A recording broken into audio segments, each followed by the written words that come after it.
Docking request accepted.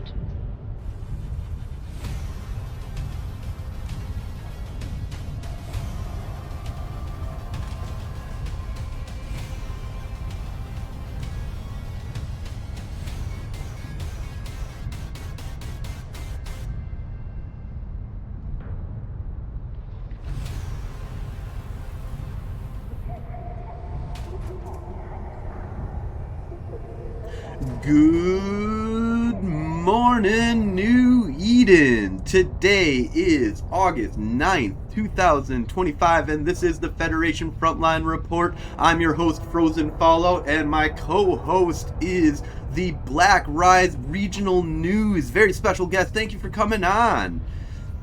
Thanks, man. Thanks. Glad to be here.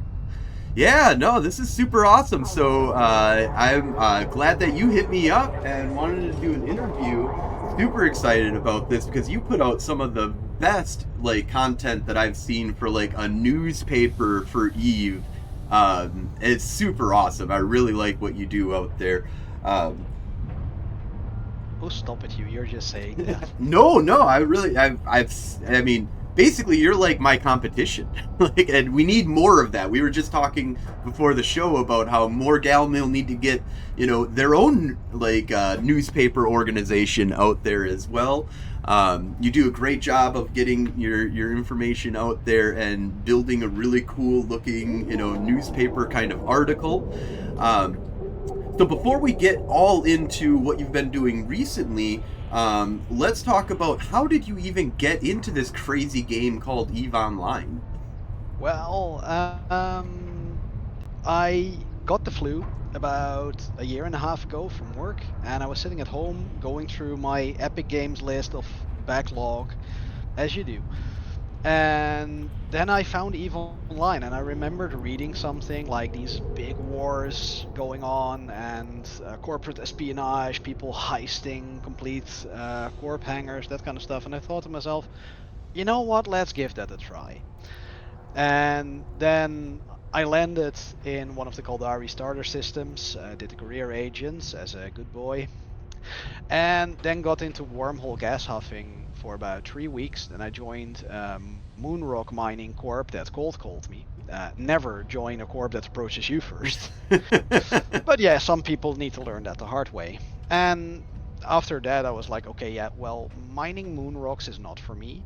So I went into the EVE Online Discord, and I learned from other people that apparently that's kind of rare to find your match made in heaven on the Discord server. But I did, because I reached out to United Caldari Navy, and I've been a part of them ever since, for I think 1.5 years now almost. Oh, really? So you've only been playing for a couple of years then, huh? Last year, February, 1.5 years.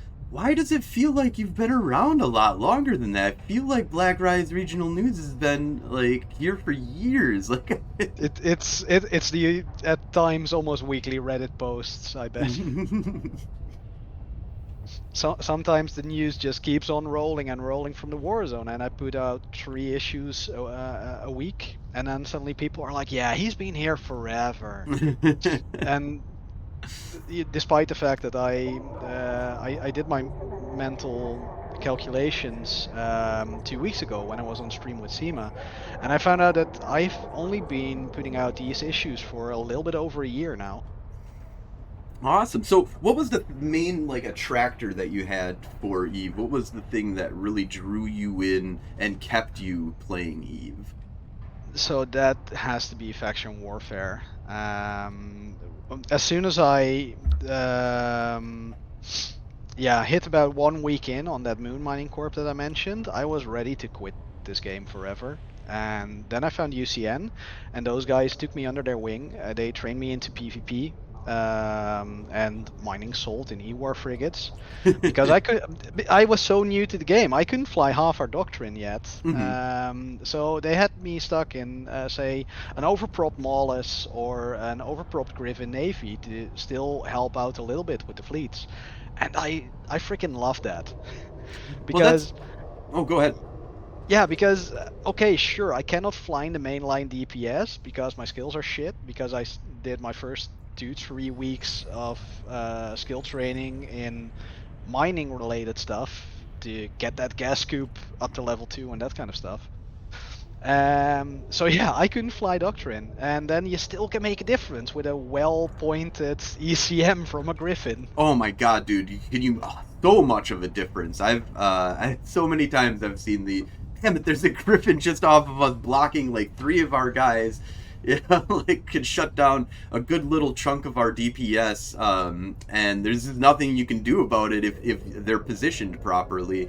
Yeah. It does take some skill and some learning definitely to get into those parts, but it's one of the reasons why I really like Eve is because so if you play like World of Warcraft or almost any other game that is an MMORPG, it's basically you've got a bunch of buddies who are level 60 or whatever the level cap is or whatever, and you jump in and the first thing that they're going to do is grab you and just rake you through as much content as possible to get you as leveled up as possible, and that you're basically just following around a bunch of people doing a bunch of stuff while you're just sitting there watching them kill everything around you. Or they might be, there's some games that I do say like the level thinking has been helpful on that to a certain degree, but you really can't get into like the high level content until you've been grinded a whole bunch of levels, gone through a bunch of the content. And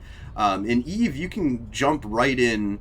It does take a little bit of understanding of the game and stuff like that, but you're not restricted on coming on some of these epic battles or any of the fighting and stuff that's going on in Eve. You can join up with fleets and be a really critical part of it and not have very many skill points. For sure. The hero tackle is praised all across Eve Online, and you're a sacrifice sometimes, but you're the one that stopped them from leaving, and that was huge. Exactly. If we get people into our corp, and we as UCN sometimes have a little bit of the image of the new bro corp in Cal Mill, because we have fairly low standards when it comes to recruiting. When it comes to, for example, skill point requirements. But then sometimes we do call for a doctrine that's like good battle cruisers, T2 fits, battleships, and people pipe up, hey, I've been here only a week, I can fly maybe up to a cruiser, and we're like, can you fly a Condor? Yes. Good, you're gonna be our tackle. Right, yep. and they do, and I've had people that have been part of the game and our corporation for maybe 1 or 2 months, and they're still very green around the ears, and then for some reason he manages to get that critical tackle on a super blinged out battleship, and we managed to kill it with the fleet because he got in that first scram on that first warpin. And then suddenly they really do have the feeling like, hey, wow, I've been playing this for 2 months and I can make a difference. Yeah, no, I love that about Eve. There was just recently a post about is Eve a casual, like friendly to casual players, and it was interesting because I saw a lot of posts that were basically kind of saying like, no, this is a horrible game for the casual player, blah blah blah blah blah. A lot of bitter vets that I kind of seen out there, and one of the things that like came to my mind, and I started typing it up, but I've like still like got to finish the draft that I even have, like, because I was like typing it, I'm like 3 a.m. in the morning. I was like, okay, I'm gonna go to bed. But the thing that I kind of got out of it was, for me, I think that Eve is a great casual game actually, because like you can jump in, like, so one thing is we don't have skill point grinding. You can technically grind skill points in Eve, like technically by buying skill injectors and stuff like that. So it's all about grinding ISK in Eve. That's basically where the main grind is, right? It's how I started in Fact almost 2, everything, right? Like my first few months in faction warfare were grinding battlefields to get the LP, to sell the LP to get ISK, and then buy skill injectors so I could more quickly get into doctrine and that kind of stuff. Yep. So yeah, that was certainly my first few months in faction warfare, but eventually you'll get there And along the way, there are so many other things that you can see, fly, get into.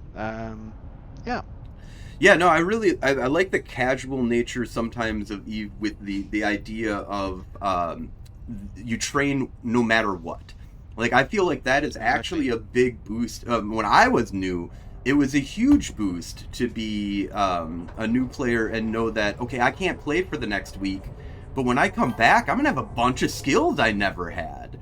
Um, and you know the big thing that you're able to do is like just I say this is that patience in Eve is a huge virtue. There's so much waiting in Eve, waiting for skill points, waiting for somebody to jump through the gate, waiting for the enemy's station to come out of reinforcement, to waiting for the enemy fleet to arrive and attack you. You know, there's like patience in Eve is huge, and that goes to even like the larger scale of um, when you're playing, like weeks can go by and you're just waiting for market orders to sell, you're waiting for skill points to get up to that thing that you've never had. um, and Obis, you're right. The Federation Frontline logo does not have a hybrid gun, but there is a reason for that. Is because we are very big Thrasher fans, so we are projectile lovers.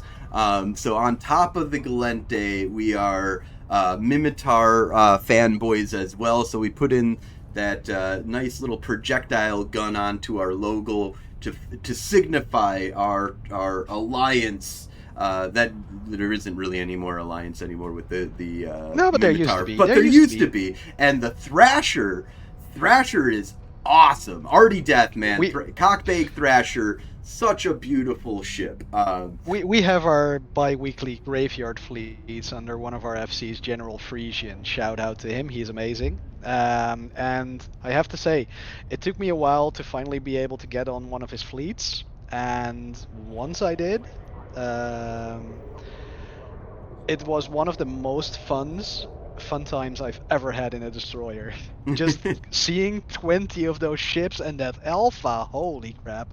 Oh yeah, when you see like just a cruiser just disappear, just gone, Yeah. like after Yeet, like yeet, one or cruiser two delete. volleys. Yeah, it's just unbelievable.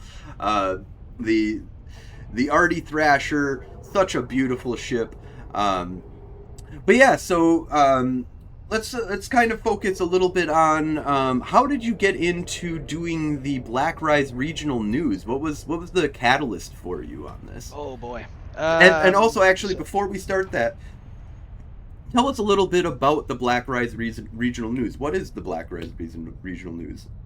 okay, so well, the Black Rise Regional News is something I originally started as a little bit of a morale boost in UCN and in Kelmil as a whole. I write it from the perspective of someone in game. I try to write it from an in world, in New Eden world perspective. So you can take the man out of the LARP, you cannot take the LARP out of the person. So, so yeah, this is just me giving a spin to a little bit of role-playing fondness that I have. So one of those things you might have seen is I don't talk about multi-boxers in the newspaper. I talk about hive mind capsuleers. Hive And mind capsuleers. I like yeah, that.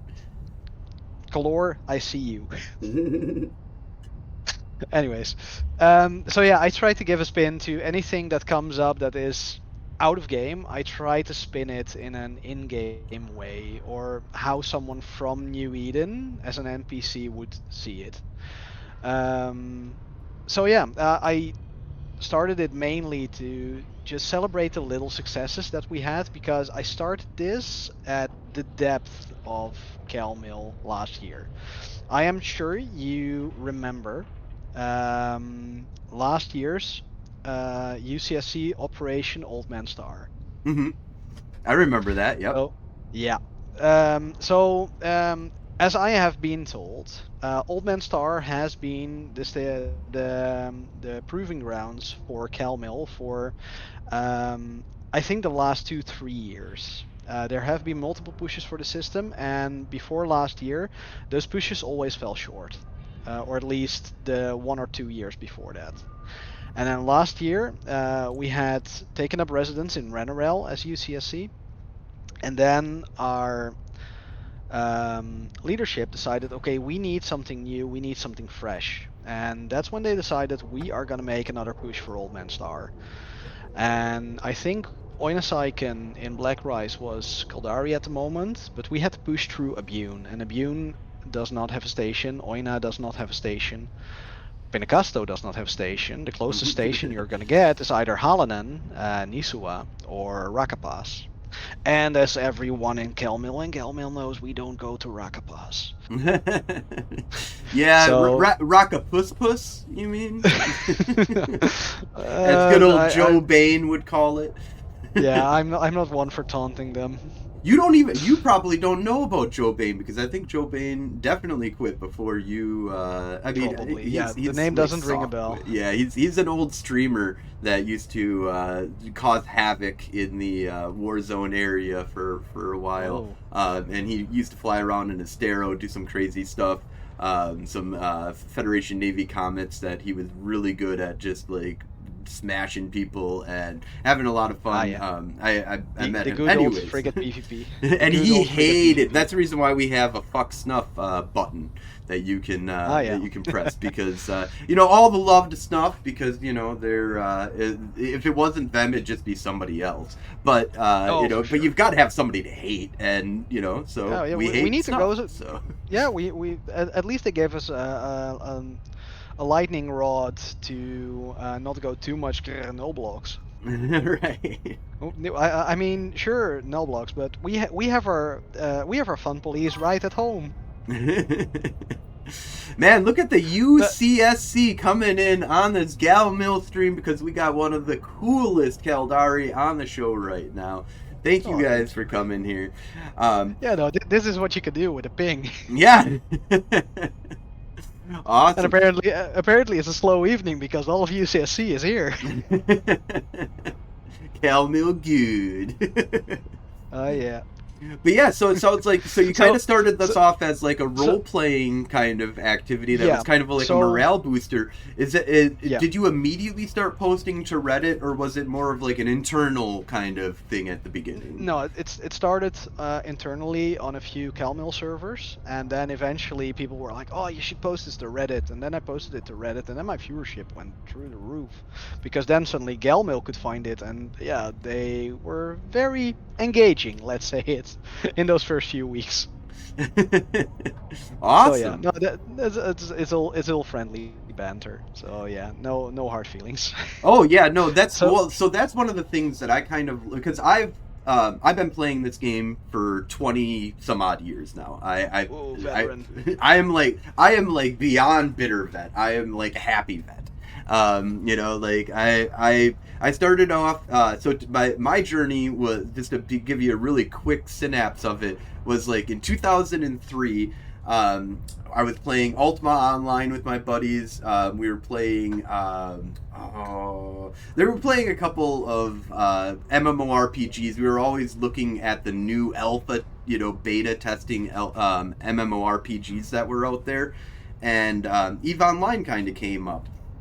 And I was like, oh, this looks interesting. My buddy like shot it over to me. It was like spaceships, and I love spaceships. I'm like Star Trek, Star Wars, like anything in outer space. You're like that guy from the Lego movie. Spaceships.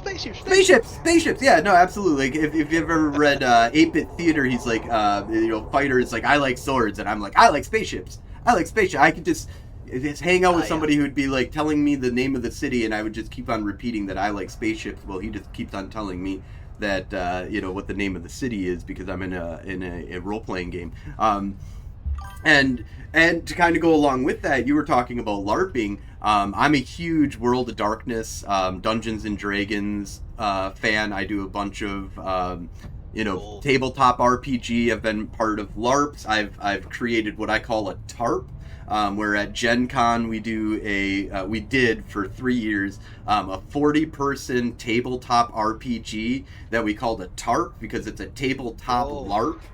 nice. So it was you would it was all leadership. You would have the vampires at a table, werewolves at a table, hunters at a table, and the mages at a table. And you'd spend a couple hours like doing tabletop, and then we'd be like, oh, get a break, get a refreshment.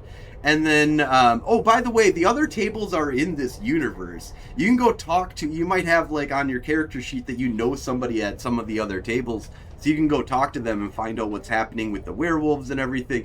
And it was this huge like the first one that we did was a 10-hour day on Friday, and then 10 hours on Saturday. It was epic. Like it was crazy. Man, So I come from this. that sounds really amazing.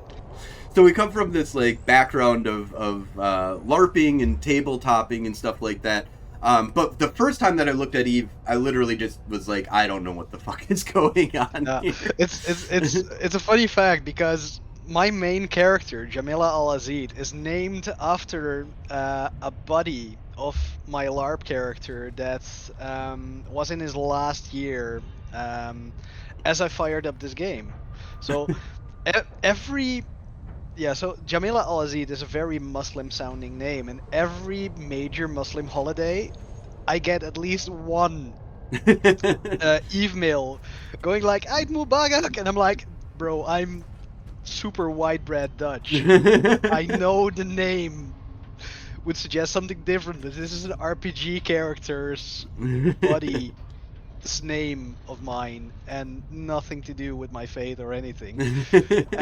But it still happens, and yeah, all blessings to people that still send me those things. I will keep it always in mind when it happens, but Yeah, you got to keep the role play up, yeah. right? You know, a little bit. Yeah, you no, know? exactly. This I just had to fire it up, and I'm like, okay, I gotta think of a role-playing character name, and I just came off the Discord server we have for one of those LARPs. I just talked to her, and I'm like, what was you the know LARP what? I'm that- just gonna What was the system that you were playing in? what for the LARP you mean? Yes. It's kind of Nordic LARP type. There is a little bit of a rule set, but the rules are more to guide you into Conversational, like yeah, like it's setting. more conversational and more intrigue, and So it's yeah, not there one are of the skill big classes. ones, though. It's not like World of Darkness or No. Okay, No, so it's these kind of are, custom made. Yeah. Here in the Netherlands, there are LARPs that probably run one of those major settings, but the ones that I've always run, especially this one that I've done for 18 years, Wow, was a okay, custom yeah. setting. It was a custom setting. That's It started super off cool. really small. I think about 25 to 20 years ago, and I rolled in. I think about 4 or 5 years after it started, and I've been playing the same character there for I think 18 years. And you're still playing Uh, today? Is that No, true? no, Or- no. okay. It ended. Last year, my youngest son was about to be born, so and I knew the logistics of LARPing for a whole weekend.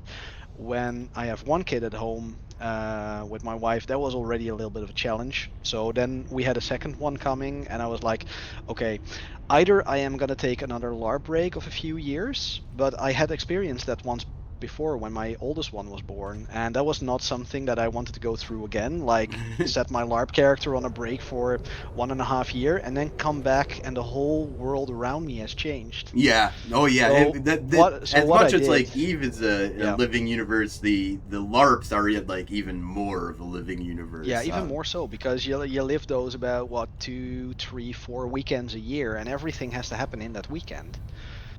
Yeah. And time so- progresses. Yeah, so that's why I decided. I had a last event about 4 months before my youngest one was born, and we wrote into the plot that this character would die finally Oh, after playing him cool. for 18 years. So he died, and it was very sad, very emotional for everyone involved, because some people hadn't. This is the really funny part. This is a 14 plus LARP, so this character had been playing since before some of the players had been born. I Right. had been playing with people that were younger than my character had been playing. So I had been such a part of this universe. Actually, I was one of the longest living characters at that point, and then it stopped. But yeah, But so and then so so I think it sounds like you kind of diverted a lot of your attention of LARPing, like you yeah, said, over to Eve Online into this Black yes, Rise yes. News. I did because yeah, I need to find a creative outlet, and funnily enough, it did coincide with me actually picking up Black Rise Regional News, because looping back to it, because we made quite a detour. We As had we do in Operation this show. as we do. So we were set to take Old Man Star, and we had taken Old Man Star, and then we were like, okay, now what? And that was the point that one of our member corporations in UCSC, Prime Directive, decided, okay, we are going to go down to Omar. And that exodus bled us about, I think, 70 to 80% of Ooh. our active line members and our FCs. So, and that coincided with then the whole war zone collapsing around us. And I think we went from 60 to 70 Caldari owned systems to back to only about 20.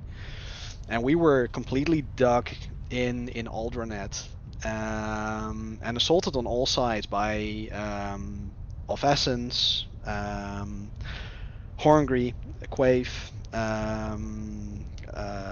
Back then, still Ribbit existed. So they were bashing in from the other side. So we had Ribbit coming in from both Alperina and Vlil. And then we had Southern Galente coming up through Black Rise from Nanamila. And we were there sitting in Aldranet and going like, oh crap, now what? And I think at that point, UCSC had maybe 10 to 15 active members left. And I was like, okay, I can either sit down and despair, or I can at least celebrate the little victories we still had. And that's when I started the newspaper, just to give us a little bit of a morale boost, and yeah, maybe also poke a little bit of a fun at some of the talks happening in local, other funny stuff that happened. So yeah, and I think that's the backdrop of when I started Black Rice Regional News, and then it continued growing and growing. My readership started to grow and grow, even among my enemies, because Absolutely. I love reading. yeah, thanks. I mean, some of my biggest engagements with my work come from Gal Mill and Guri Mill.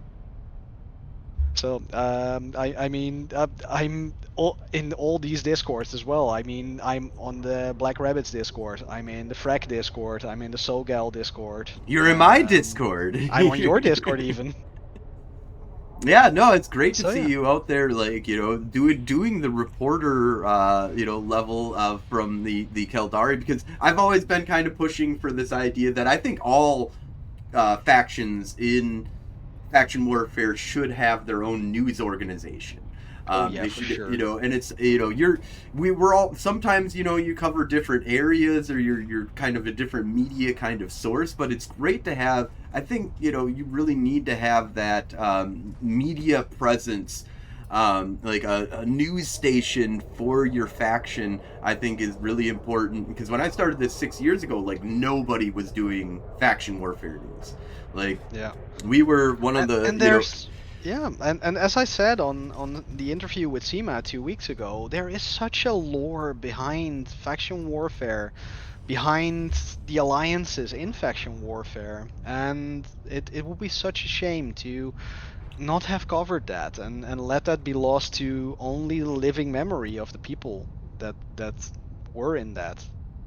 I mean, through your work, through my work, through other people that write after action reports, newspapers, parodies of newspapers, even, we still have a sort of running history and a lore behind everything we do. Absolutely, yeah. No, it. One of the things I find really interesting is that Eve does have extremely in-depth lore. Like there is, Oh as yeah. much as like there's a, um, the player-made world is super cool in Eve. I love the player-made world that there is in Eve. Um, but there is underneath that there like CCP or what I'm not even gonna Take a call them shot. FC. I'm gonna call them Fenris because that's what they Yeah. should have gone with is just Fenris. I don't know, like CCP. If you're listening to this, you should have gone. And you're not CCP. You're FC and you're Fenris. You should just FC is taken, man. Anyways, that's a whole Yeah. other thing that I could That's go a on a whole other discussion. tangent about for like hours. But I really think that the amount of lore that has kind of built up of what the Galente are, what the Caldari are, how the Caldari and Galente used to be one federation. We used to be part of the same thing. We broke Yeah. up, and what happened with Luminar? Luminar, is that correct? Lumen. Justice for Caldari Prime. Yes, yeah, yeah. And we put a Titan, or you guys put a Titan. You guys put a Titan over that system No, for a we little. put no. Yeah, okay, yeah, we put a Titan in space. I thought you were gonna say something else. Oh well, there No, was no, a. we dropped that carrier on Huramont in self-defense. Right. Yeah, That there's was self-defense, Your Honor. it. Well, you can we'll that's your story. That's your opinion. Let's uh, agree to disagree on this one. oh well, I mean, there's all different kind of points of view. Reality is built by your point of view, and only you know your own reality. And this This is a very postmodern way of looking at it, man. but yeah, the story is epic. There's some crazy stories out there. The one thing that I will say is that I hate the Amar. Like out of any group that exists in Eve Online, my own personal like IRL like feelings and in-game feelings come down to fuck the Amar. Like hyper Yeah, religious, slave owning, believing in the structure of slavery is like that's a hard sell. yeah, I can't believe that one of the first it role is. playing groups out there, Sancho. Okay, hold on. Okay, I have to address this. Jacob says Sancha are the worst. Sancha are basically the Borg, um, like a little worse than the Borg because they're kind of more sentient. Depending on what version of the Borg, I personally like Q Who Borg, who are like just robots that like go out and assimilate technology. But then they changed it into this Borg Queen and da da da da da. But anyways, the Sancha are they're kind of bad, but the Amar like it's just the whole religious aspect of it is what makes me go, like you're using religion to like enhance slavery, and yet you like one of the first role playing groups that arised. I mean, there's many role playing. To be honest, role playing was huge in Eve Online back in the day, like in 2003, 2004. Like some of the biggest groups were all about role play. Um, Yeah, I've talked with the guys from IRAD on this topic before. oh, and so how's your feeling? How do you feel having the Amar closely associated to the Caldari? What's your feeling on this whole situation? Honestly, I try not to think about it too much because in the end, and I'm saying this in real life, not as my persona as Black Rest Regional News. In real life, all the four empires are bastards. Oh, good. No, I'll give Because you that. because I'll give you that. I have found something. I have found something on the Eve website in the lore, which is all the four empires' favorite torture methods. Oh yeah. Give those a read, and then you'll know that every single empire faction is rotten down to the core. All four of them. Well, I think that so this I don't want to get too like out onto like in real life or anything like that, but I do want to say that I think power corrupts. You know, Yeah, it absolute does. power corrupts absolutely. I The idea of power is one of the problems in real world and in Eve is as soon as you start getting a level of power, you have to submit to different um, I mean, really, TLDR. Minmatar, you have okay, the goal sanctions the means. There's a better saying of it in Dutch, but I think you get what I mean. In MR, it's like, okay, religious fanaticism is bad, okay? Then with the Galente, you can see that there's a whole crapload of corruption, as we have seen with President Lagarde. And then with the Caldari, you get rampant capitalism and anything for profit, which is the biggest TLDR I can give on the reason why all four empires are bastards. But yeah, absolutely.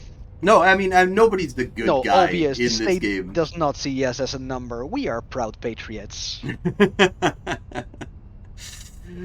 Yeah, no, Shush, that, Abby. you know, I mean, it kind of comes down to you know, like being to a certain higher up. But the thing is that you got the same problem on the Galente. As soon as you go up high enough, you're just a number Yeah, no, two. You exactly. know, it's just like to send them. Especially the way that we. The thing is that we as Capsuleers don't even care about like life. Like every starship that explodes in Eve Online kills like hundreds to thousands to like you know a Titan can be like not mil. I don't think it's millions, but it's like thousands of people that like die for us to Exactly. like Yeah. fly our ships, to blow them Yeah, up. Uh, I think it's I've also read a lore segment where it actually states that usually a lot of those people get into they. escape pods and they survive So Jacob says the Titan destruction says of ship. 15,000 people live on a Titan. So, but Yeah, you got to imagine that probably like 1,000 people die when yeah. like the Now, explosion happens. there Like, is this lore story on the Eve website, and I'm gonna see if I can find a link that goes into a guy that has been bought off, I think, by the Guristas to sabotage all the escape pods on a battleship oh, flown by a Capsuleer. And then his Capsuleer employer survives this ordeal because he's a Capsuleer, of course. right, And yeah.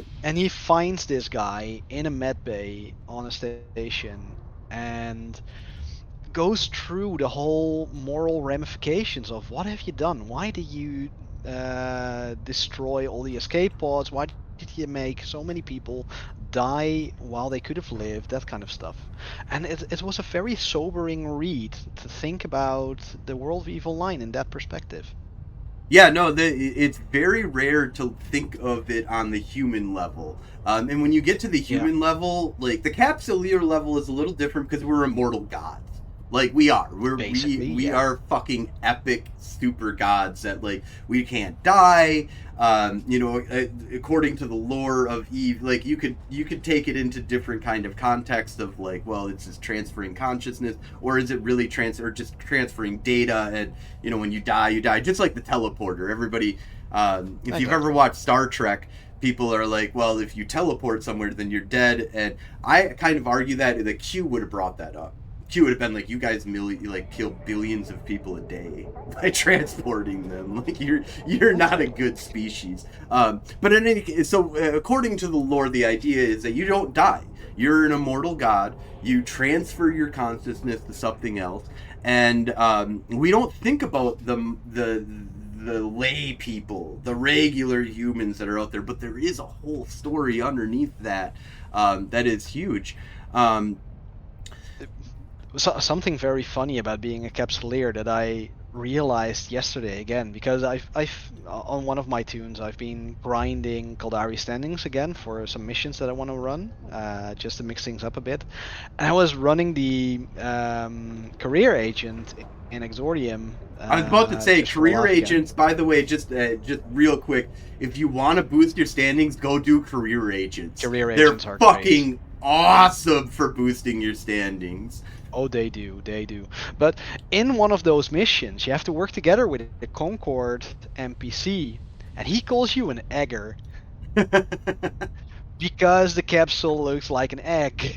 Right. Yep. Apparently, there are derogatory terms that non-capsuleers use for capsuleers, and I thought that's amazing. Goddamn eggers. Exactly. Yeah, what happened? Yes, the eggers again. So So yeah. to kind So of smooth this back into what we were talking about, so what brought you to transition from just being an internal kind of news morale boosting thing to getting you to post on Reddit and try to spread the word of the Black Rise news?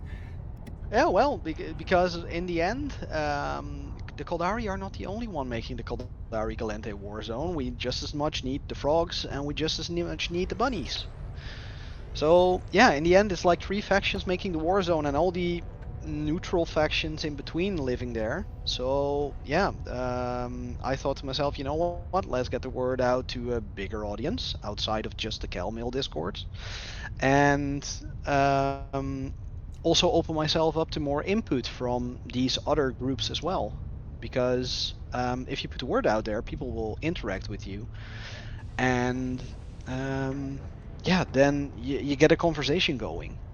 And I think it also coincided a bit with me becoming Diplo for UCN, UCSC, and yeah, the thing is, because people like reading Black Rise Regional News so much, they give me the benefit of the doubt, which means that I can come into their Discord servers, have a discussion with them, conversation going with them, and that makes my work as a Diplo so much easier because I'm on talking basis with so many people in Warzone. And it helps me doing my Diplo job to smooth things over with other people. It also helps me in the other way around in that if people like you, they will tell you so much more funny stories about what happens in the war zone. Yeah, Which you're is how, for example, I got the story of a few Black Rabbit pilots sticking it to the multi-boxers and bumping one or two ice transports in an ice heist about 1,000 kilometers off, just to stick it to the multi-boxers. just to stick it to those hive mind. What did you call Yeah, them? the hive mind capsuleers. Hive mind capsuleers. That's I like Ah, that. exactly.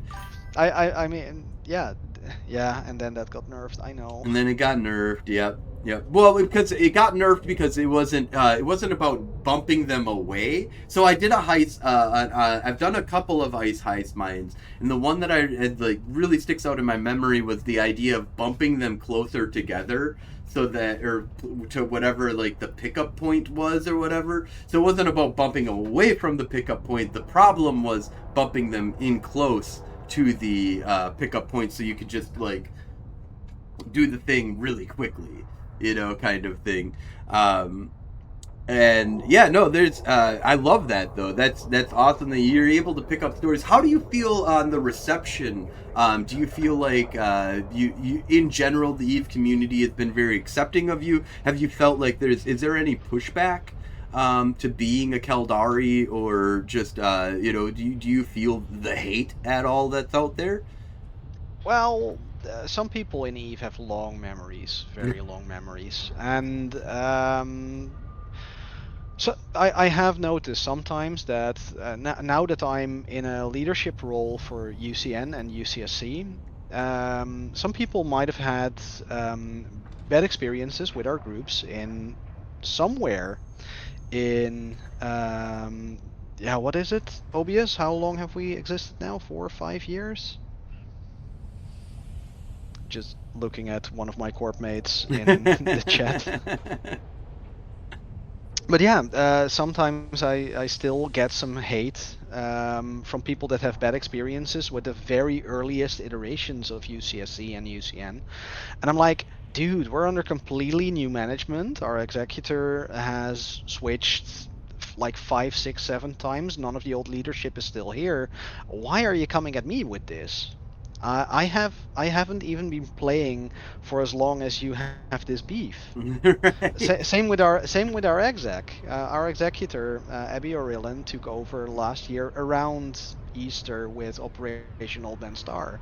And he also is sometimes getting hate that spans years before his tenure. And we're like, why?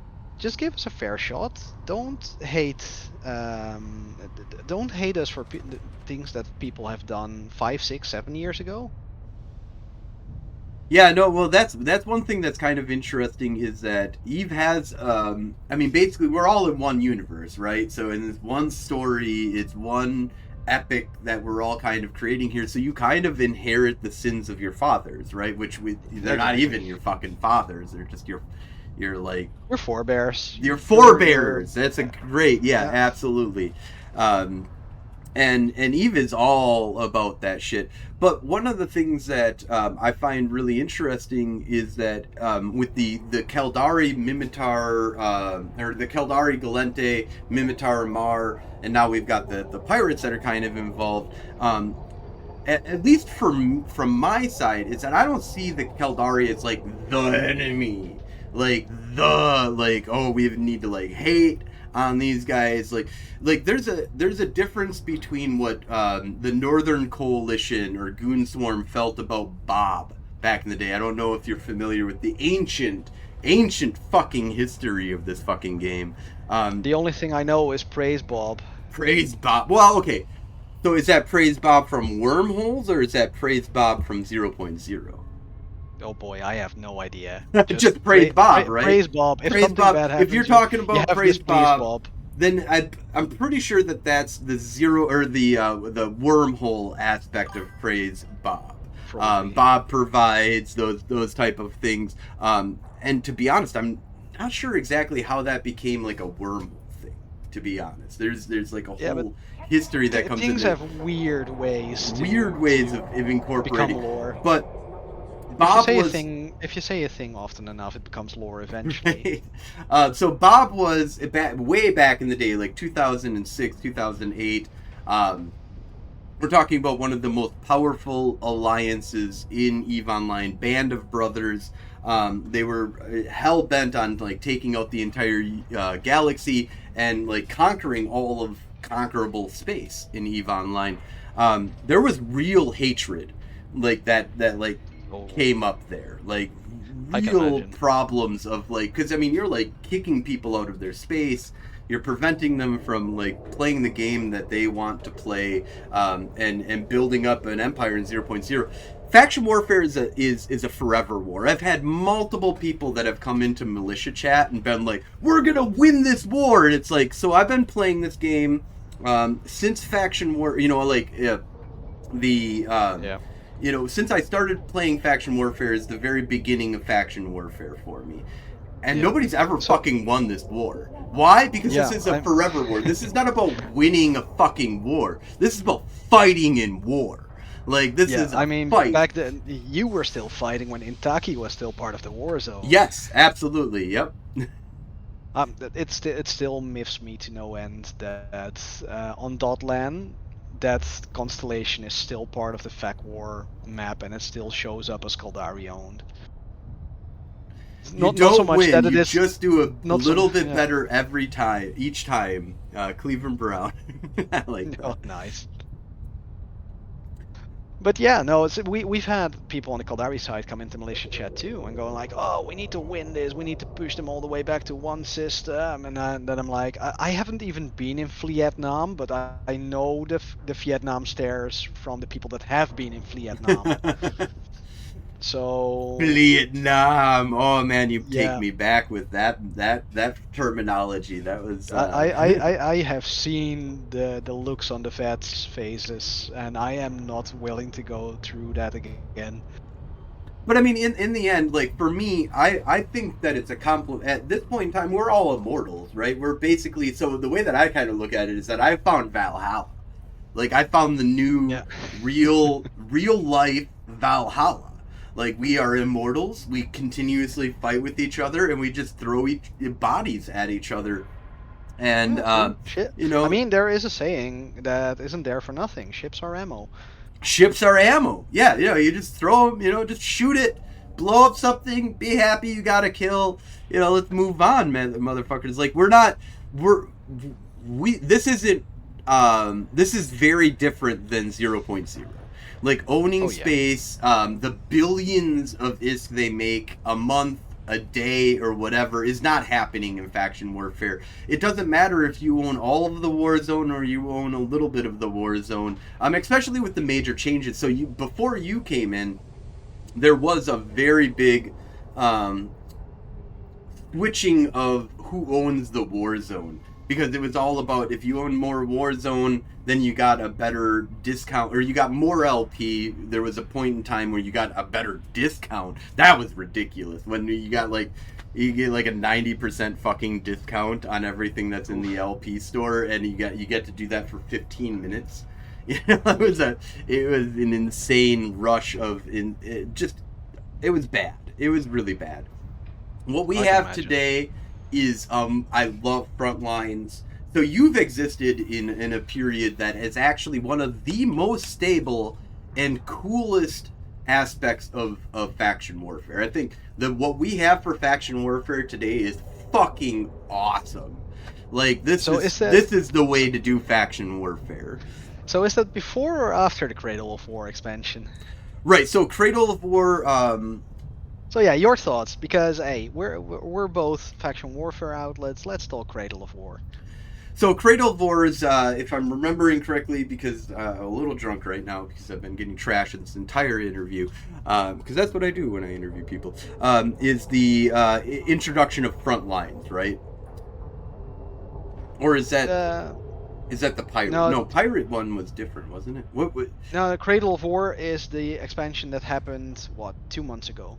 2 months ago. So Cradle, oh, no, okay.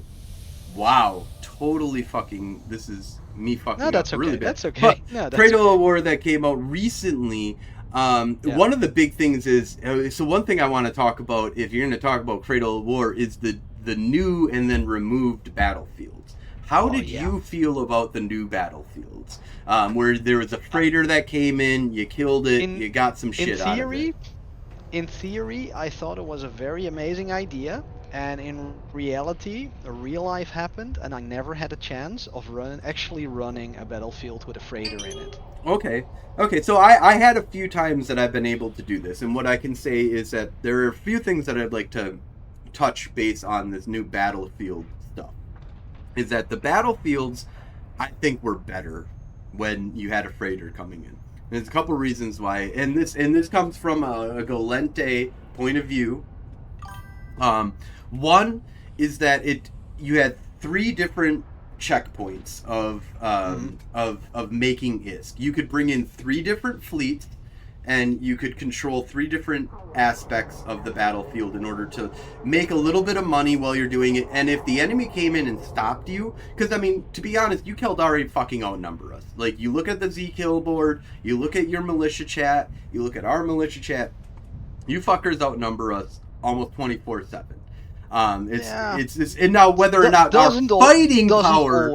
fighting power is different than our numbers. Like, our fighting power always feel that way, very very equal. I feel, to be honest, like depending on time zones, stuff like that. 10 Condors do outnumber a Dominix, but that just isn't the same. Yes, so yeah, like we find ways of fighting up, punching up, kind of thing. Numbers are N+1 in Eve is a thing, but it doesn't necessarily mean shit all. Pandemic Legion has shown throughout history that, one thing really quick, if you want to learn about some crazy shit about EVE Online, I say this to everybody, is Empires of Eve, Empires of Eve 2, Empires of Eve 3, which I have backed. I suggest everybody else to back as much as you possibly can, is fucking epic. Check out the audiobook. The real book itself is super epic. I'd have to go looking for it. Thought that I had the book just on my hand. But the Empires of Eve is epic. It's so cool. The history of EVE Online is just crazy. But to be honest, I don't know where the fuck I was going with that now, because I'm a little drunk. But we were talking about battlefields and Cradle of War. So I liked the new battlefield system because it allowed for a little bit. Now you had to deal with the problem of you're a fleet commander. How do you distribute this goods? How do you prevent somebody from stealing stuff? There was a little bit of that, but one thing that I didn't see as a problem was seagulls. Seagulls were basically gone. There was a guy who would try to come in and kill the freighter before anybody else could kill the freighter, and then grab the loot and then boosh off. There was still problems. I'll admit to that, but it prevented this seagull kind of mentality. And one of the major reasons why they said that they were taking away this is that not everybody was interested in it. They were seeing less numbers. Well, fuck yeah, you're gonna see less numbers. There's less seagulls. Like if if a battlefield had 60 people honest, in it before, it was 30 fucking seagulls. Like. Yeah, to be perfectly honest, personally, I think we could have iterated on it more, and also had we had some more time to get more people on board with this system, and figure out a way to ease into the logistics of the loot. I think we could have come with a solution. No, and it is pointed out we apparently FC, or I'm going to call them Fenris. Fenris said that they did discount the difference of actual seagulls, and that there was possibly like an actual like decline in interest. But I would say that seagulls is hard to like state whether somebody was. I would say that I was a lot less interested as like an individual party to come to a battlefield. If I was by myself, and I saw a battlefield, I wasn't going to care about it because I can go do a large and basically get the same amount of LP. But for fleets, this was actually, I feel like it was actually working to a certain degree, and then they just kind of cut it off. And that's my personal opinion. I know that the Mimitar Amarr Warzone is very different, and they had a very different outlook. From my understanding is that the Gallente, Caldari, and from my point of view, the Gallente were happy with this change. Mimitar Amarr fucking hated it. Yeah, no, that's what I understand from the Faction Warfare Parliament Discord as well. FC Castrol confirmed that most of the criticism on the new battlefield status quo was coming from mainly the Minmatar faction, and that a lot of the praise came from our war zone, actually.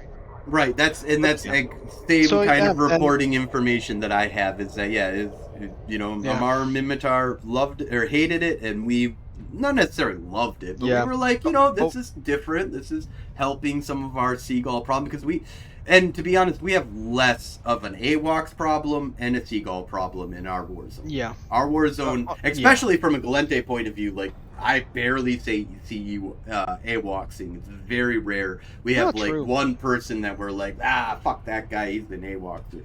We see it every once in a while, but from the Gallente point of view, we don't worry. Yeah, I do have to mention though that people did move on mainly to just killing people from the same faction on their neutral alts instead. Right, yeah, and I mean there's always workarounds to that kind of AWACSing, but that's not AWACSing. That's very different than AWACSing because my problem with AWACSing is much more on the new player and I have no fucking clue that this person is going to attack me. Like, I don't even see them on my overview. There's all of a sudden I'm just taking damage and then I'm dead. Yeah, and that's a problem. When I see a neutral, I'm like, I'm gonna get into a fight. I'm gonna fight. Yeah, especially if you have, especially if you've done your homework as a sort of semi-new bro and have actually set your overview to only show war targets. Right. And then suddenly you have no idea that this friendly militia guy is targeting you and then shooting you. Yeah, that's true. Absolutely. And we have encountered some of these things with PLA as well, where they fly around their Guri fleet with a few interdictors on Caldari tunes, and then they bubble us with Caldari tunes, and we can't shoot the bubblers. And then suddenly we're stuck with a whole PLA fleet. Yep. That can shoot us because they're Guris.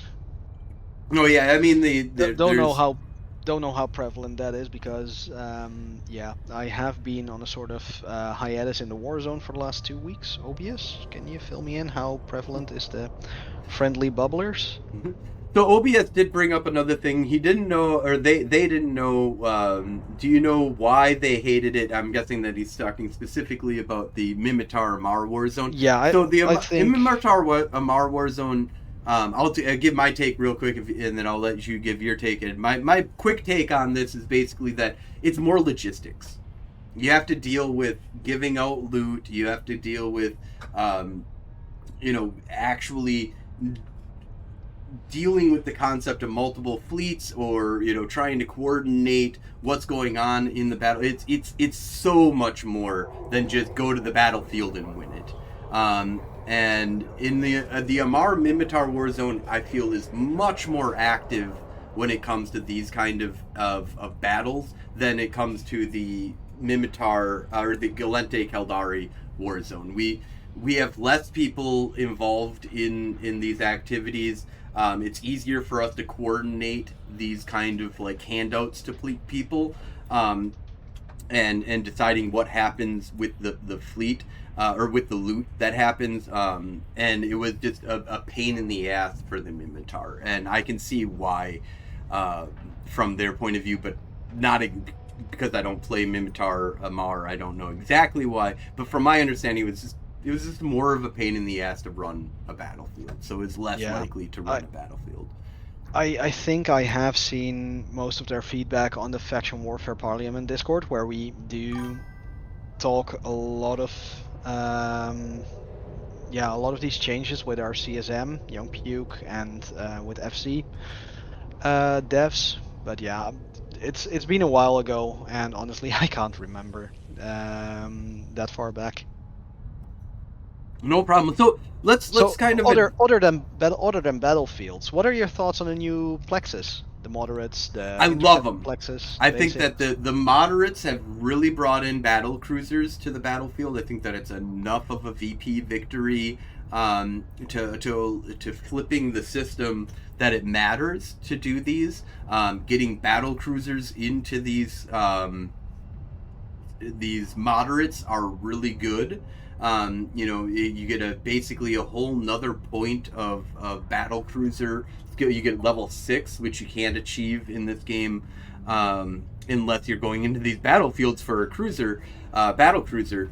That you get this nice little boost to battle cruisers. So we've seen a major influx, at least from what I've seen in the battlefield, is or the war zone, is that there's a lot of more battle cruisers that are being fielded for this. Yeah, no, I can confirm that. I mean, we have seen we have seen more Drakes, Feroxes, that kind of stuff again. Brutixes were already quite prevalent under PLA, but yeah, a lot of the frogs have started using Brutixes as well now again. Absolutely. And one of the things that I would also like to point out is that, and I don't know if everybody knows this, but loot the battlefields, or sorry, loot the moderates. If you are looting inside of the moderates, you are getting the basics, and the basics, and the elite plexus. And the elite plexes. There's special drops that are happening in these plexes. And skins. Actually, one of my corp mates got the I think it was the Scorpion Navy Penumbra skin from one of these moderates. And Obits does say that that the VP might be too much. I don't know directly about honestly, that. If Cradle of War dropped, and within, I think, a week, we lost half the Shertuld constellation. From Alperina and Ethanon down to Odamia or something. Yeah, it is a lot of VP. It is very much important to fight over this. Yes, Epi, that skin was indeed 2 bill sell at Jita. I'm actually the one that shipped it. There are some really great skins that drop from it, and one of the, to be honest, I don't see people looting. I've gone into multiple moderates while people are running them, and I'm like, there's like every wreck is unlooted. Yeah. And I'm Oh, gonna go. now that I'm we're gonna talking loot about every fucking one of these because they are. now that we are talking about the changes in Cradle of War campaign goals, anyone listening to this, faction warfare agents, because I have seen so many people being confused about this. If you're Galente, go to any station of the Federal Defense Union. If you're enlisted in Galmil, those are your fac war agents. Anyone in Caldari militia, go to a state protectorate station, and those are your fac war agents. Yep. If you're looking for a fac war mission, hit up those stations. Don't tell the Galmill that. But no, exactly. No, I agree. Yeah, We all know that the Galmil are gonna finish their campaign eventually as well. I hope so because although our reward is a little bit weird. I'm like a low secker, so I'm like, oh okay. Intaki to Dodixie is a little bit shorter. Yeah, Yeah, I mean, but I to mean some the guy people that means a lot. campaigned. Some people that means a lot. To me, not much. The But funny thing is, that's a sandbox. a lot of people that don't know about this maybe that are listening to the stream, the guy that championed that in talking to FC was the former Ribbit executor Novak. Okay, yep. I don't know that. Do you know where Novak is right now? No, I don't actually. I recruited him into UCSC after Ribbit died. That fucker. I did the Diplo. I did the Diplo. Nicely done, nicely done. Yeah, no, it's so actually the guy that championed the shortening of the Intakido Dixie route is now a fucking squid. That's interesting. I like that. So awesome. Well, Indeed, Obius, we have frogs at home. we have frogs at home. Yep. So So yeah, no, sure enough, you guys get the shortening of that Intakido Dixie route, which for some new bros, especially, that means a lot. I mean, the main argument as well was that Urafe, which is also on that route, is campable by Caldari without any problems because the Caldari can actually sit there. Because it's a interesting. Concord owned system. That's interesting. Well, one big thing then. If we're going to talk about Concord, let's talk about Jitta. Oh yeah. How no, do you feel about the Jitta switching over to Concord? One of the first things I ever learned in the faction warfare was don't fly your ships on a Caldari enlisted tune from Jida to Onamon. And the few times that I did do it, I have been immediately reminded why not. Because the one time I bought a Rogue and decided to ship it myself without using our Alliance hauling service, it got blown up by Pete Sakanessian, also known as Neobine and Pete, as I call him. 3 jumps out from Jeddah. It never saw the war zone. So yeah, I mean, sure enough, Jeddah did become Concord, but the problem for Caldari militia was never Jeddah alone. Because the guy I mentioned, Pete Sakanessian, and some other hunters, they operate also in Caldari space around Jeddah, not just the Jeddah undock themselves. Litura, the 0.5 system on the route from Jeddah to Onamon, is a very notorious place for Galmail to tether or anchor to tether on a station, come to the gate, blow the Galmail up, and then go back to tether. So yeah, we have seen so many people lose shit in those systems between Jida and Onamon over years and years and years. I mean, I've run numbers now for, I think, ever since April. I've run numbers for who loses the most haulers and the most industrial ships transporting stuff through HISAC. I think even if I don't count Jida, Caldari Militia is always number one in losing the most ships, industrial ships, on enlisted tunes. I have to say that I used to have a buddy called Killer Trout way back in the day. We're talking like I don't know, 10 years ago when like the war zone was new type kind of stuff. And one of his favorite things to do was to take a cockbake thrasher, which I don't know if he originated the name of this. I feel like he did. He was like a newbie that we found in a low tech system that we like killed in a mission. He was like, "How'd you do that?" And we were like, "Let me show you." We showed him the way, and then he showed us the way. If you've ever had that experience, it's crazy. Like you're like, "I'll show you the way," and they were like, "Well, let me show you the way. Now that you've showed me a little bit, I'll show you how to really do this." He took a just a pure arty thrasher. All damage, fast lock, point and artillery, and just went around went around high sec and just found miners and haulers and stuff and just killed them before the cops would come and catch them. It was glorious because we're outnumbered once again, so it's like there's more targets for you to go out and fuck with, and they don't target rich environment. Yep, if you got a target rich environment, that helps out a lot. So yeah, it's we've had some crazy abilities to like siege into the high sec and fuck with stuff. And I think that this is for me, I think that this is a big boon for the Galente because it allows us to sit in Jeddah and have some fun. And yeah, although I do have to admit, sitting in Jeddah and having fun, it's not really what I think is fun.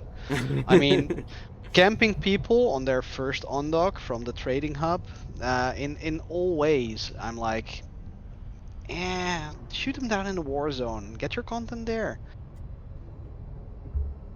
I would agree with that if it wasn't for the fact that the Caldari have a huge boon of having Jeddah in their space. And they've had that since the original, like if you want to be part of the Caldari. Now, as you've pointed out, that's not necessarily a boon. It can be a negative. It appears to be a boon. And that appearance can help recruiting numbers. The Galente look a lot weaker when it comes to you got to go do your stuff in Dodixie. Like Dodixie, now if you're trying to sell something, Dodixie's kind of cool. You're trying to buy some items. Some items are a lot cheaper in Dodixie than they are in Jeddah. Not very many. And it's to a certain degree, there's boons to having a lesser trade hub, because I would say Amar, Dodixie, and Jeddah are probably Jeddah definitely on the top. Amar and Dodixie, it's like Amar second place, Dodixie not necessarily close, but basically close to second place, and then you've got Heck, Renz, in the fourth slot down here. Of the demand versus supply versus demand type kind of system. Yeah, I see that Sold Mom for Isk, which is a hilarious name, by the way. I like has a really good point, but that you don't have to worry about Uedama with Dodixie. I mean, yeah, Uedama is almost always the system with the most ship kills. Now, deaths. if you want to get from Jeddah to Dodixie, you do have to worry about Odama. But true. That's your problem having to go to Jeddah, kind of thing. Yeah, Odama is the bottleneck to all 4 empires, basically. If you want to get to any fucking empire from Jeddah, you need to go through Odama.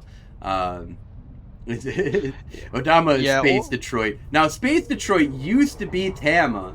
They blew, but some asshole. Yeah. Don't get me started on Tama. Would blow up these days.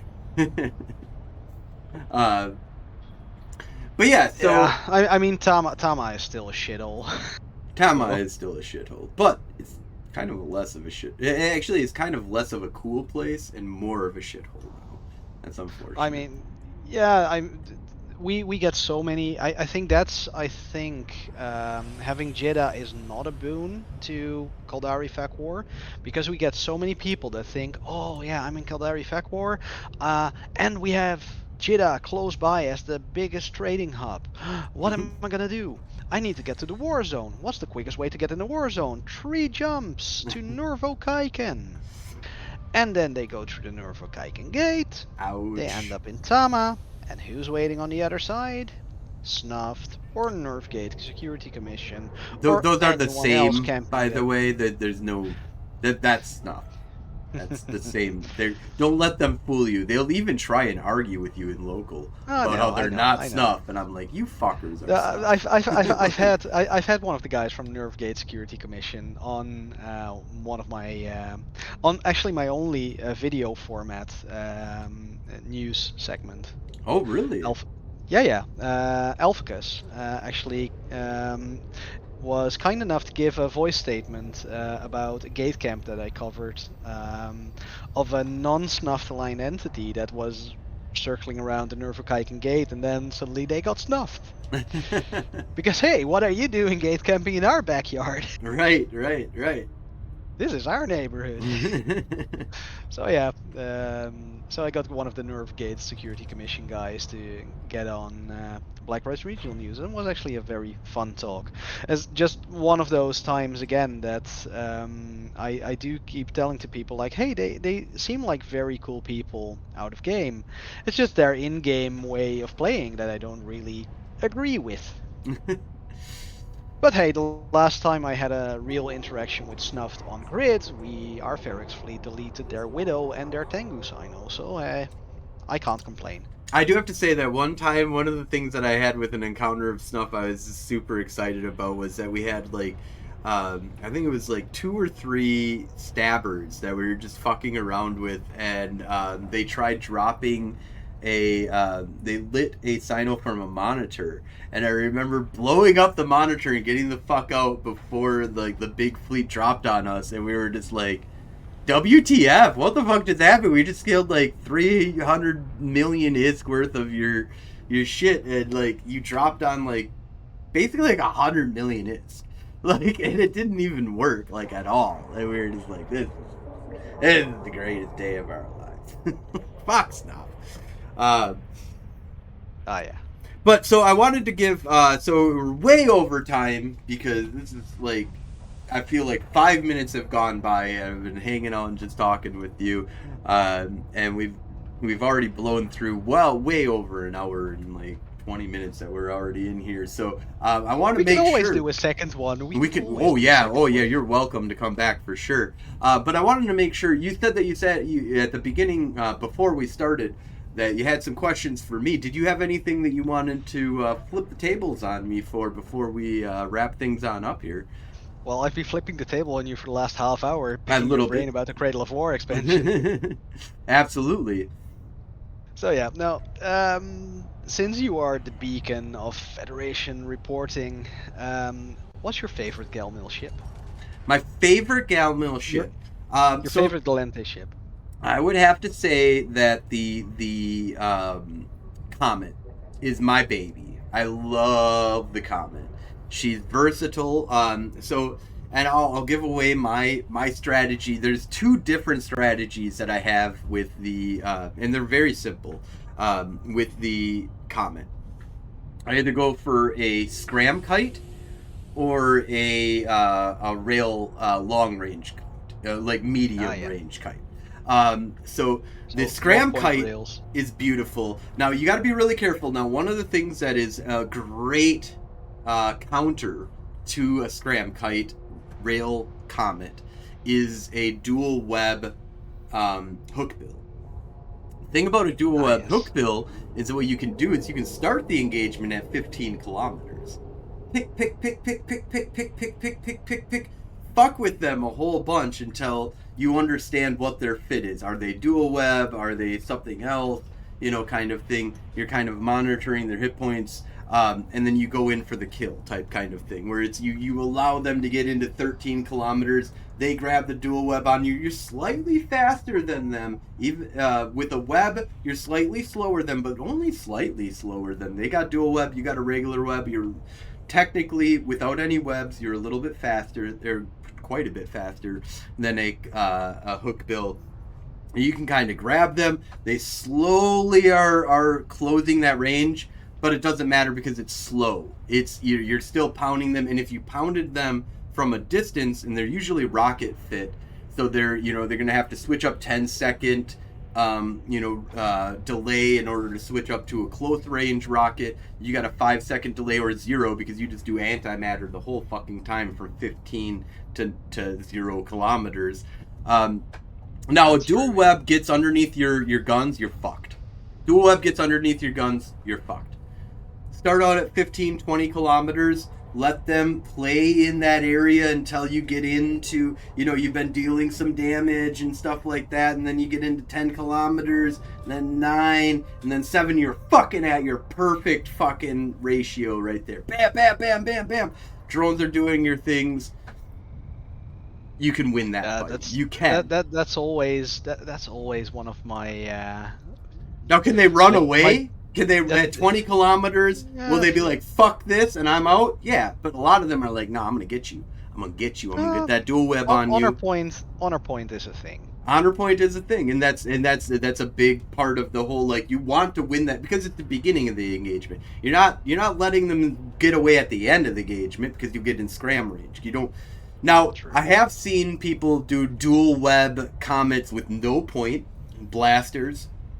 Another interesting kind of setup. I don't do that.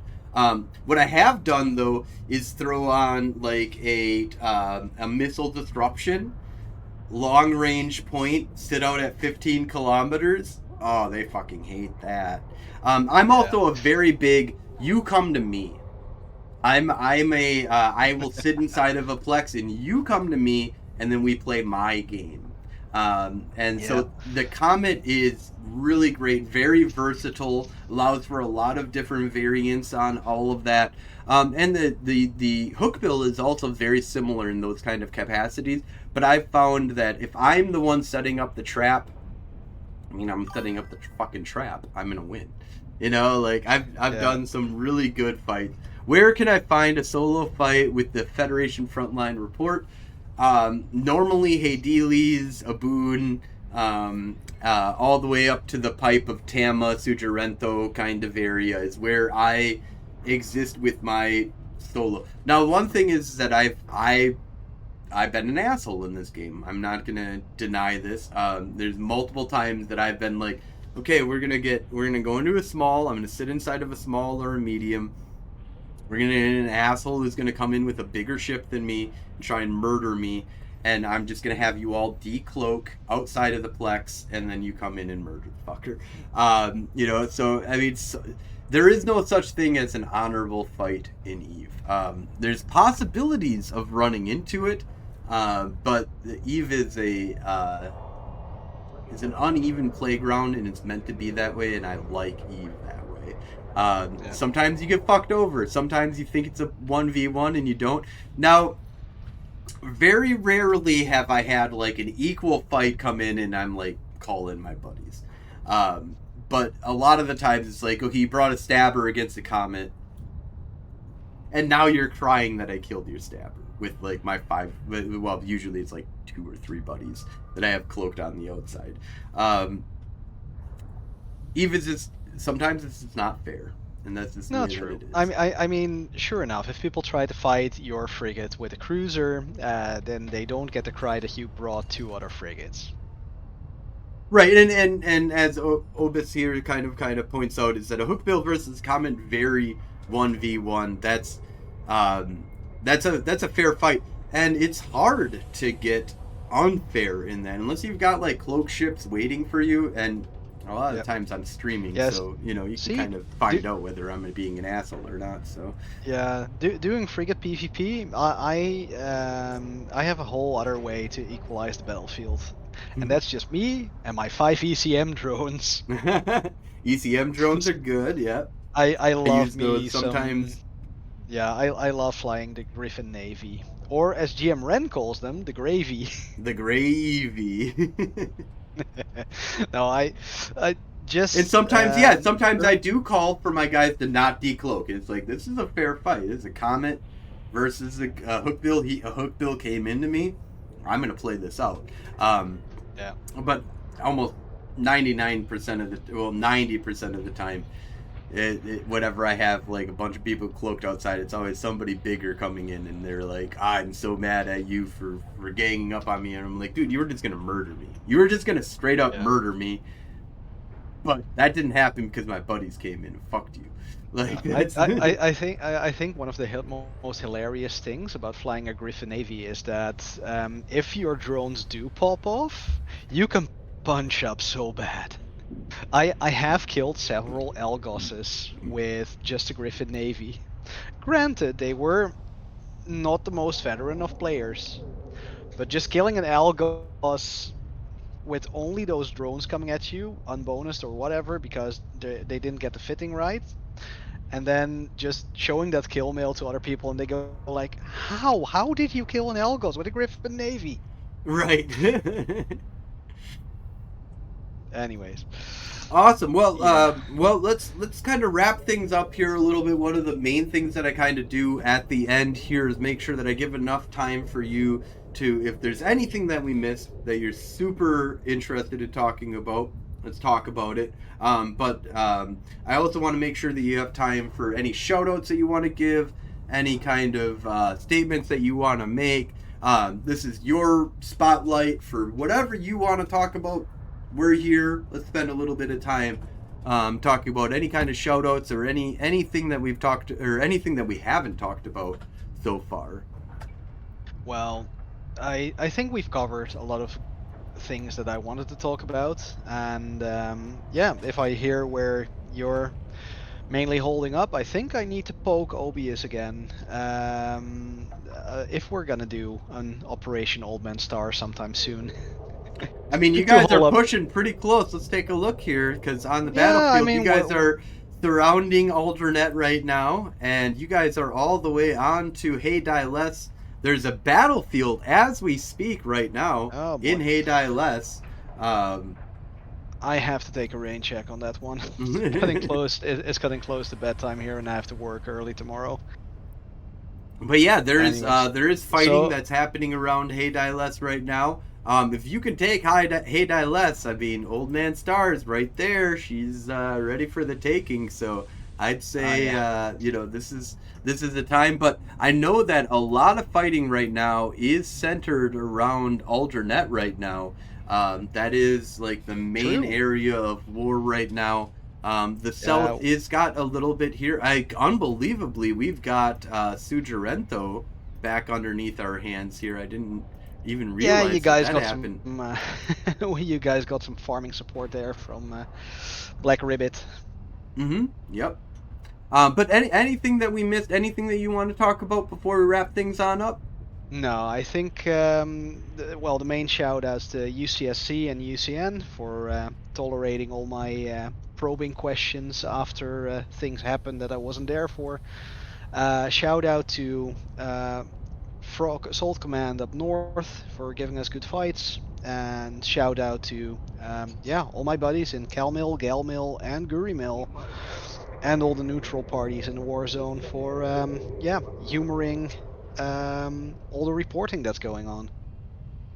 Awesome. Well, thank you so much for coming on. I think that we need a part 2 of this for sure. I mean, it's been like an hour and 30 minutes, and I feel like literally like 30 minutes have gone by. I just did I went to Gen Con, ran a Vampire the Masquerade game, a Made to the Ascension game, and then I did a EVE Online, the history of EVE Online. And I remember getting everything set up. I put up like the video of this is the changing nullsec stuff that, you know, like the map that, you know, goes from 2007 to 2025, and I was like, here you go. And all of a sudden my wife helps me out with this stuff, and she's like in the back row, and she like stands up and she's like, 5 minutes, Josh, like you got 5 minutes. And I'm like, dude, I just started talking.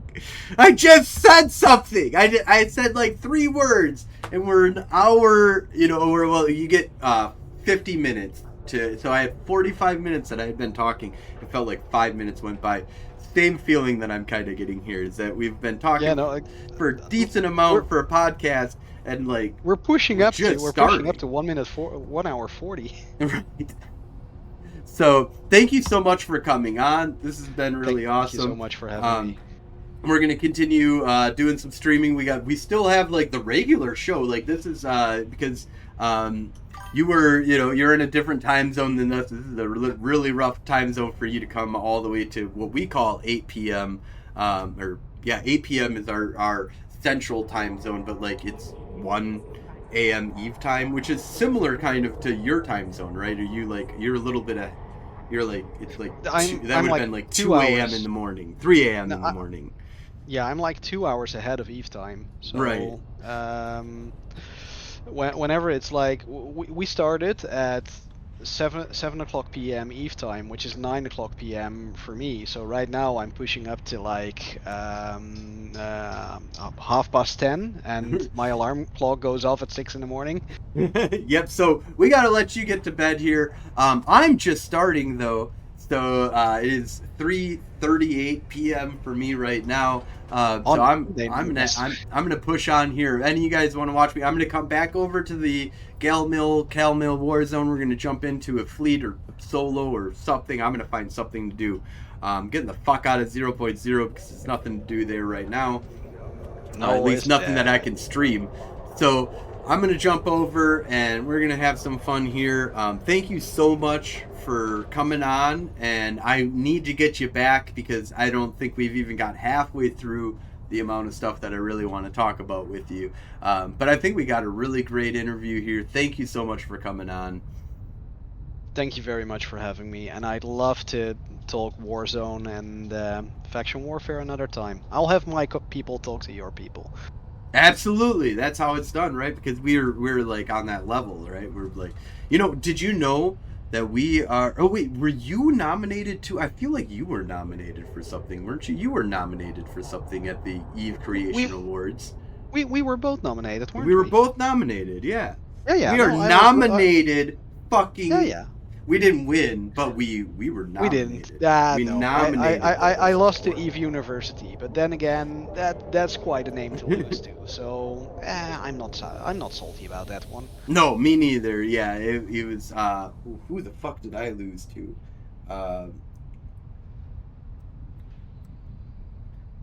Anyways, I mean, yes, Obius, you are perfectly right. According to FC, there were 2,000 nominees, so even getting nominated on the short list was already very much an honor. Right. No, that's huge. Like, yeah, I mean, just being on the top 5, like for podcasts is what we got on for the podcast, and I was like, holy fuck, we're like top 5 podcasts. Like that's. Yeah, exactly. At least in the eyes of CCP, I mean, like we don't get like crazy numbers. Like we're not like in the multi-thousands or crazy amount of subscriptions or anything. We're very lazy. And we were like, holy fuck, we're being lazy. We're getting like some good shit, man. Yeah, no, it's like I got nominated and I'm like, wait, hang on, I only post on Reddit and on CalMill servers. Who even reads my stuff to nominate me? Well, a lot of people, man.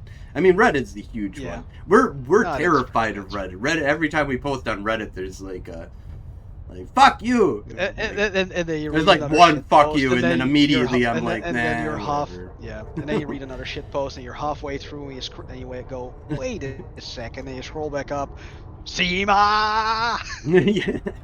I do have to say that it is really easy to discourage people from being content creators in this game. Like, I'm a soft soul, so like the moment that I see people just shit posting about me in any way, shape, or form, I'm immediately like, okay, people who like me will talk to me, and then people who don't like me don't talk to me. But like, if you to be honest, there's 2 ways to kind of look at this. One, if you want more Eve creators, be critical, but don't be assholes.